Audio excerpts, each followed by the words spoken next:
नमस्कार दोस्तों, स्वागत है आपका प्रयागराज स्टेनो चैनल पर। रामधारी गुप्ता खंड 2 से प्रतिलेखन संख्या 5। 100 शब्द प्रति मिनट की गति से बोला जाएगा। बहुत ही ध्यानपूर्वक लिखेगा, आउटलाइन अच्छे से बनाइएगा ताकि मैटर बनाते समय आपको कोई दिक्कत ना हो। चलिए शुरू करते हैं। डिक्टेशन 5 सेकंड में शुरू होगी। Ready, start. महोदय, बच्चों को जो ज्ञान प्राप्त हो वह अनुभव से प्राप्त हो, न कि केवल स्मरण शक्ति पर आश्रित रहकर रटाई द्वारा। उन्होंने सोचा था और उच्चतम शिक्षा शास्त्रियों का भी यही विचार है कि इस प्रकार से प्राप्त ज्ञान बच्चों में जागरूकता, कार्यकुशलता, स्वतंत्र भावना पैदा करता है, जो इस जीवन के संग्राम में बहुत सहायक हो सकता है।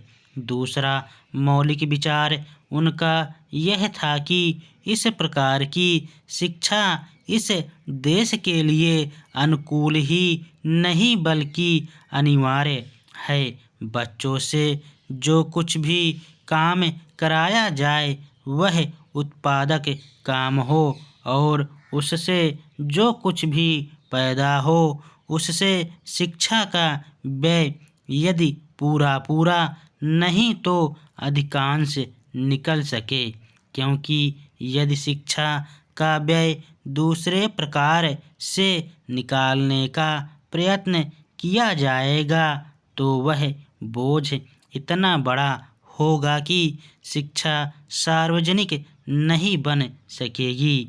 पिछले वर्षों में जो कुछ भी विचार किया गया था या प्रयोग करके देखा गया, उससे जहाँ तक मैं समझता हूँ वही निष्कर्ष निकाला जा सकता है जो पहले सम्मेलन में हुई बहस से निकाला जा सकता था।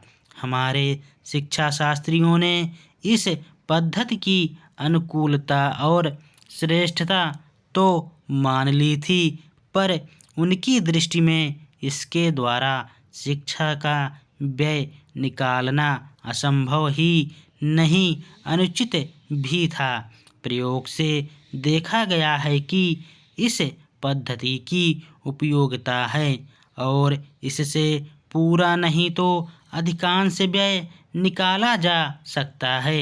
यह मैं प्राथमिक और माध्यमिक शिक्षा के संबंध में कह रहा हूँ।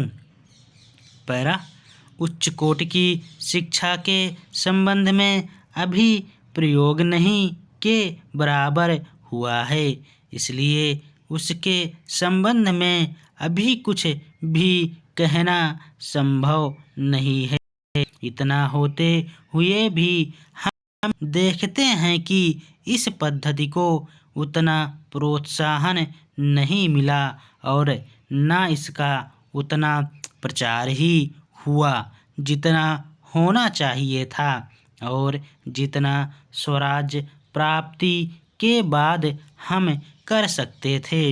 इसका कारण जहाँ तक मैं समझता हूँ यही है कि इसकी उपयोगिता प्रमाणित होने पर भी पुरानी पद्धति पर जो आस्था थी वह अभी दूर नहीं हुई है और इसी कारण शिक्षा के काम में जो व्यक्ति लगे हुए हैं उनका न तो इस ओर ध्यान गया है और न उन्होंने इस विषय पर गहराई से चिंतन ही किया है। पैरा, आज भी हम इतना ही कह सकते हैं कि इस पद्धति का अभी केवल प्रयोग ही किया जा रहा है। इसे राष्ट्रीय कार्यक्रम मानकर हमारी सरकार ने उसको चालू करने का निश्चय नहीं किया और क्रियात्मक रूप से कुछ करने की बात तो नहीं के बराबर ही है। उसका परिणाम यह हुआ है कि पुरानी पद्धति की संस्थाएं दिन प्रतिदिन बढ़ती जा रही हैं और शिक्षा पर सरकार जो कुछ भी व्यय कर सकती है या करना चाहती है उसका बहुत बड़ा अंश उस पद्धति को ही बनाए रखने में व्यय हो रहा है और इस पद्धति को बहुत कम प्रोत्साहन मिला है। मेरा अपना विश्वास है कि शिक्षा में मौलिक परिवर्तन अवश्य किया जाएगा। धन्यवाद।